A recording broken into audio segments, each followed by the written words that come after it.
Well, doing it. Really doing it this time. Heading out of Canyon City, guys. Heading for Montana. I should probably be there tomorrow. I don't know. It's like a 16-hour drive or so. But yeah, I'm just gonna like take my time and get up there. Might even I don't know, stop a little bit along the way and see what's up.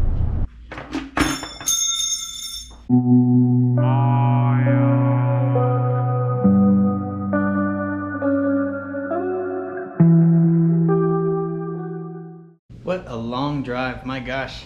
What's going on, everybody? Welcome back to another episode. I hope everybody's doing well this evening. I'm up in Kalispell, Montana, about 70 miles away from the Canadian border. And I got a hotel room, I got my bike here, and I guess I'm starting my adventure from here. So I'm gonna ride 70 miles north up to Rooseville, Montana, where I'm gonna jump on the Great Divide mountain bike route and ride from the Canadian border to the Mexican border. Anyway, in a hotel room here in Kalispell. Today we're gonna talk about the gear I'm carrying on the 2014 Surly Krampus. So yeah, guys, on my last video, I had a comment from a subscriber, Rob Ziegler. So he was curious to the logistics of how I was getting up to the Canadian border and how I was going to just start this route. So Rob, I left Canyon City yesterday morning. I drove north in my pickup truck. I left Bozeman, I drove through Butte, Bonner, Missoula, and drove all the way up here to Kalispell, Montana, where I'm about 70 miles off of the Canadian border. So I'm just gonna leave my pickup truck up here. So it's like 35 bucks a month at like an RV long-term storage lot. There's boats, there's RVs, there's cars, and it's gonna be my pickup truck. Stuck there for 2 months, but 35 bucks, it's not too bad. I'm 4 miles away from that. Staying in an Econo Lodge tonight for a little bit more money than I wanted to spend, but it's kind of slim pickings around here, guys. Anyway, yeah, that's it, so after I make it down to Mexico, I'm gonna have to get back up here and grab the truck, which kind of forces me into doing another trip. I'll probably ride or hitchhike back to Canyon City, get to Colorado Springs, where I can like take a flight up to Kalispell. They do have an international airport here. Once I make it back here to the airport, I'll probably hitchhike over and grab my truck. And then I've always wanted to bike going to the Sun Road, which is Route 2, which is the northern tier across the country. So right here next to Glacier National Park. And coming back here this fall will kind of funnel me into doing another trip. So I'll come back, grab the truck, and go over to Glacier and either hike or, I'd love to bike that road, really is the plan. But after that, just drive back. That's it, Rob. There's really not much to it, man. Just get here any way you can and get back to the truck if you can make it, kind of a deal. But not a bad hotel room, guys. Pretty good, pretty spacious. I think it's gonna be pretty good for laying out all my gear here and showing you what I'm doing.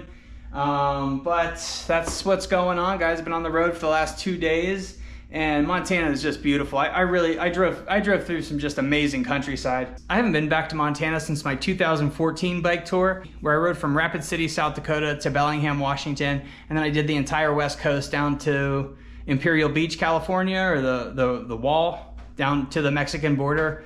So it's great to be back in Montana, and it is so beautiful. Makes me think I should have moved there instead. Just kidding. But yeah, anyway, guys, this is what's up. I'm gonna grab some food and then I'm gonna get into taking my bike apart and showing you what I'm taking. And I'm also curious what you guys think about my gear selection, what I'm taking, if I'm underprepared or overprepared.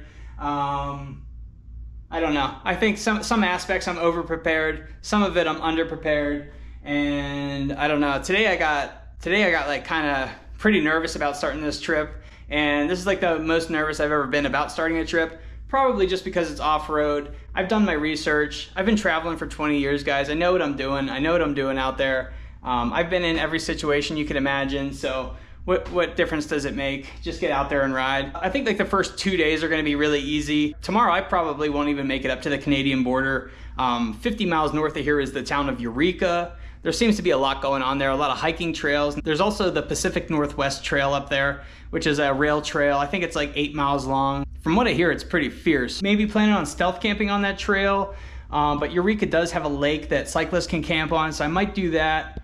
I doubt that I'm gonna make it all the way up to the Canadian border and start moving down, but you never know. So I have to meet the lady tomorrow morning at 7 a.m. to drop off my truck. and then I'm good to go. So 7:30, 8 o'clock start tomorrow morning. I'll see where I'm at by noon. That usually tells me what's going on, you know. I don't think I'll be able to I don't think the geography would allow me to just like blow out 50 miles, but we'll see, you know, and that'll be like 50 miles on the road specifically for this bike. I have done some long rides, but I don't think I put like 50 miles on this bike in one shot. And absolutely not on the road. Lots of trail riding. I have been easy on these tires, guys. These tires only have 8 miles on them, lightly worn. I didn't want to rip up the sidewalls like I did on those Renee Hurst Fleecer Ridge. So just being easy on this bike. I am gonna put some more air in the tires, but I do have the PSI drop pretty low. But anyway, guys, yeah, like I said, I'm gonna grab some food and get into this bike.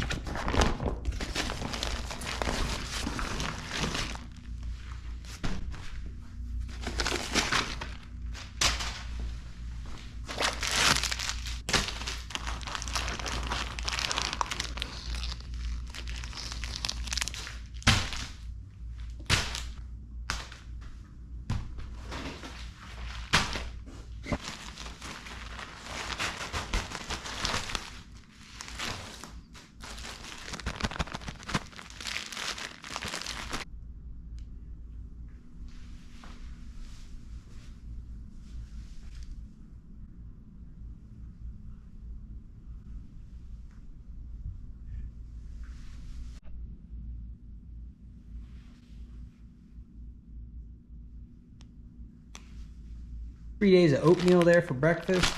Just got some snacks here. I got my Triscuits here. I don't leave home without them, guys. Got some Gorp, beef jerky, granola in there. 6 Cliff Bars, 5 Cliff Blocks, Myo Energy. This is a first time buy for me, guys. I don't usually roll with this. A little bit of an impulse buy there. Also, I'm going with some goos to start out with. I don't typically eat those. I think they get a little, I think I stopped eating them because they got a little pricey on me or something, or I don't like continue to do long trips with this kind of stuff. I don't know, I stay off of it.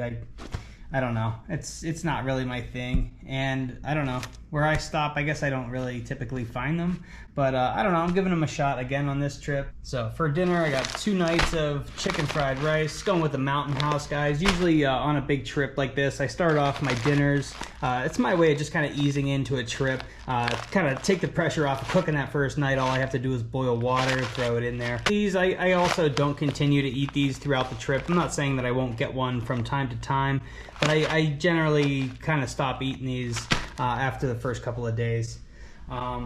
Over here we just got 15 granola bars, peanut M&Ms, of course, and like maybe two days of lunch going on here. I don't know, three seems to be a stretch there for me, but maybe 1 or 2.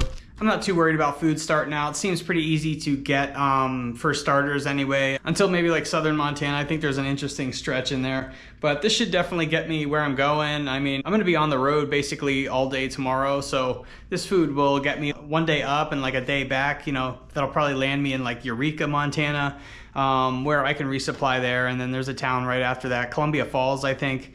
I could get food there too, so not really worried about it. Not really worried about food, but that's what I'm carrying, guys. So I went ahead and put the kickstand on. That's off of my Trek 520 onto the Surly. I'd say 80% of why I have the kickstand on the bike is because of like all the filming I do. I set up the camera, I stop, I set up the camera, I ride by, I ride back, I get the camera and this and that. And if I had to lay my bike down 3-4 extra times every shot, that would really start to drive me nuts. It just seems like that's a lot of work for what I'm doing there. Also, you know, out in like big open spaces and deserts, you know, there's no place to lean my bike up against, just like laying the bike on the road. I just never liked that. I never felt great about that. So for me, the kickstand really works out, definitely like with the filming. And looking cool while I ride a bike has never been something I've shot for.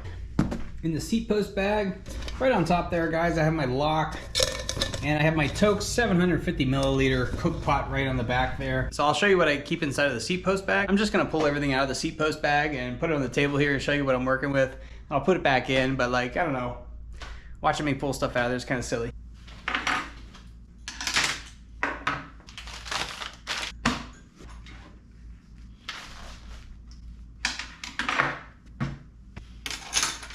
so in the rear seat post, guys, this is basically what I have in there for right now. So I have my 10 in there. That's the REI Flash Air 1. I put 4,000 miles on that last year. Here are the 5 stakes for the tent and the poles that go with it.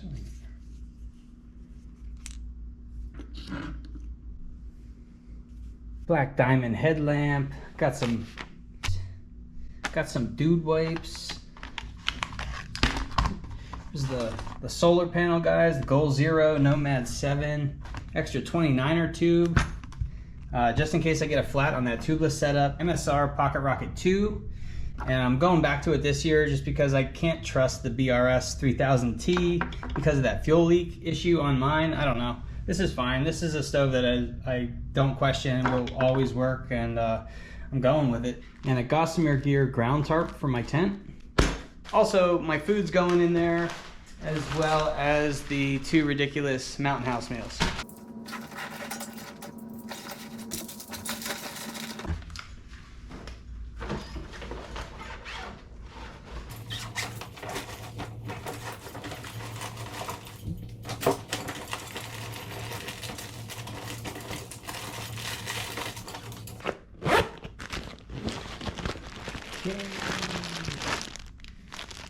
Okay guys, in the mag tank, got some lube, got a camera mount for the GoPro, bandana, and a mask, which the mask is just in case like I get denied going in somewhere because I don't have one, but I don't know, everywhere I've been in like the last year, you haven't even needed one. The Revelate Designs Sweet Roll on the front handlebar bag. I'll bust it out, show you what I got.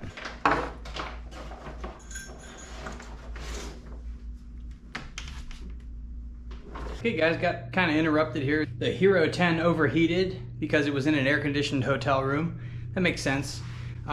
Just gonna say that I am not impressed with this Hero 10 for many different reasons. I don't know, maybe I'll do a video on it. Anyway, I went and grabbed a pizza. I guess we'll finish off what's going on in the Sweet Roll. So yeah guys, this is inside the handlebar bag of the Sweet Roll, the Revelate Designs Sweet Roll. I have a Smart Wool thermal shirt, long sleeve, my in-bike riding jersey.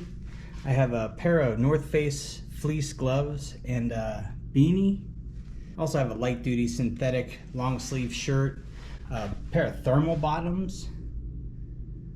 I wore these last year, 4,000 miles. I wore a lot of this last year, 4,000 miles. An extra pair of Smart Wool socks, a pair of Darn Toughs. We got the TP, a big fuel canister, and got my sleeping bag in there actually. And this is the Aegis Max, guys. I did a video on this, and we're really putting it to the test on this trip. Enlightened Equipment Apex Torrid. I wore this last year. This is just an incredible coat. I know this will do a great job on the trip.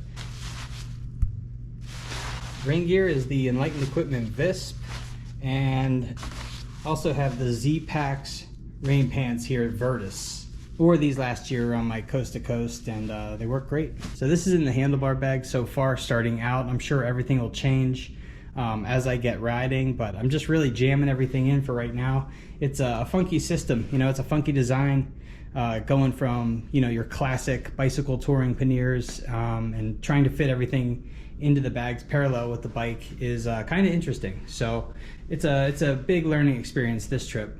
But yeah guys, that's it.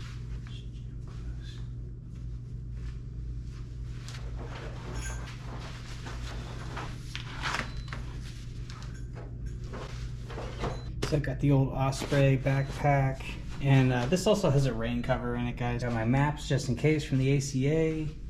Insta360, GoPro parts. This is the DJI Pocket 2, DJI drone controller, battery pack, and this is the DJI Mavic Mini. I modified the foam in there so the drone would fit. The old bag of cords and chargers, battery packs. I have a chest harness for the GoPro, and I was able to find this light duty, I don't know, Targus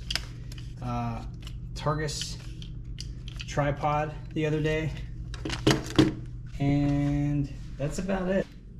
Got the Petzl pocket knife, So I have just my old Pearl Izumi riding gloves, as well as I wear this basically as a helmet liner, guys. Sea to Summit dry bag I think is gonna come in handy. I also just picked up a new Smith helmet, put a GoPro mount on there. Super comfortable helmet, guys. Broke down and got my first pair of riding shades. These are a pair of Tifosis. Looking pretty slick.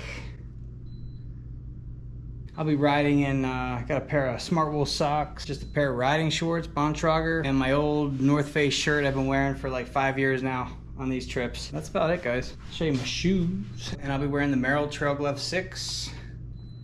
I got some miles on them, but they'll absolutely last this adventure. That's really the gear list, guys. There's really not much to it, and I'm sure how it's packed now will change up and things will be a lot different out on the trail, but stay tuned. There's a lot more to come. I'll be heading up to the Canadian border tomorrow morning, about 70 miles away from Rooseville, and I'm not sure if I'll make it up that far. I might just make it to Eureka, which is 50 miles up, and see what's going on, but tomorrow will be an easy day out on the road. And day 2 and day 3 I think will even be pretty easy, or a nice warm up to getting into this trip. I still have one bag to go through. Yeah, Sawyer Mini, extra lighter. Also be carrying, got my CNOC 2-liter water bladder. This is for scooping out of a stream. I have my Gossamer Gear Dynaglide bear bag line with a little tiny Sea to Summit carabiner. Emergency blanket. I figured this wouldn't be a bad thing to have on the trip. That's really all, everybody, so I'm just kind of packing up. I just dropped the truck off up at the storage unit and getting out on the road here in just a couple of minutes. I do still have 2 hours in this hotel, but I mean, it's getting hot already. It's 9 o'clock.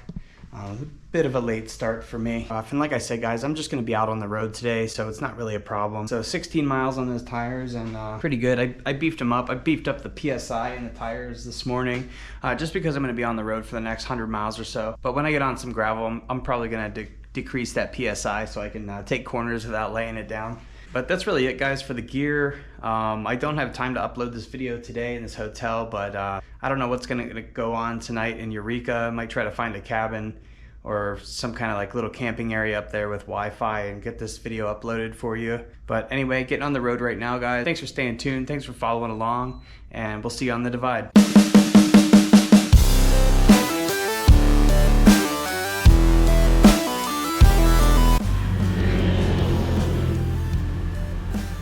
Hopefully they don't come back and kick my ass. I don't think I'll be rolling with granola anymore. I was like shopping and hungry at the same time, and I was like, ooh.